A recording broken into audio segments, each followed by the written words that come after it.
Breaking news आहे। सिंध हुकूमत सखर में वुमेन यूनिवर्सिटी क़ाइमु करण ऐं नवां मेडिकल कॉलेजिस क़ाइमु करण जी मंज़ूरी ॾेई छॾी आहे।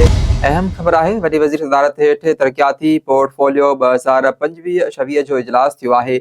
इजलास दौरान औरतुनि लाइ इलेक्ट्रिक बाइक्स जो अंग वधाइण जी मंज़ूरी ॾिनी वई आहे, जॾहिं त बोर मुतासिर इलाइक़नि में स्कूलनि ऐं इस्पतालुनि जी बहालीअ वारो कमु तेज़ करण जी हिदायत कई वई आहे।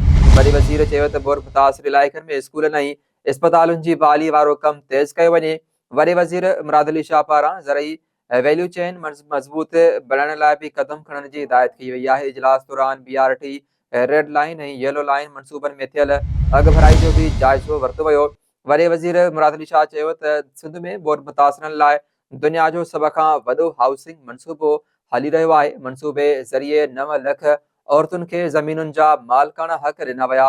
हुन चयो त सिंध में परॾेही फंडिंग सां $1.55 बिलियन जा तरक़ियाती मनसूबा हली रहिया आहिनि। अहम ख़बर आहे, सिंध हुकूमत सखर में वुमेन यूनिवर्सिटी क़ाइमु करण ऐं नवां मेडिकल कॉलेजिस क़ाइमु करण जी मंज़ूरी ॾेई छॾी आहे। इजलास दौरान औरतुनि लाइ इलेक्ट्रिक बाइक्स जो अंग वधाइण जी मंज़ूरी ॾिनी वई आहे, जॾहिं त बोर मुतासिरल इलाइक़नि में स्कूलनि ऐं इस्पतालुनि जी बहालीअ वारो कमु तेज़ करण जी हिदायत कई वई आहे। वॾे वज़ीर चयो त बोर मुतासिर इलाइक़नि में स्कूलनि ऐं इस्पतालुनि जी बहालीअ वारो कमु तेज़ कयो वञे।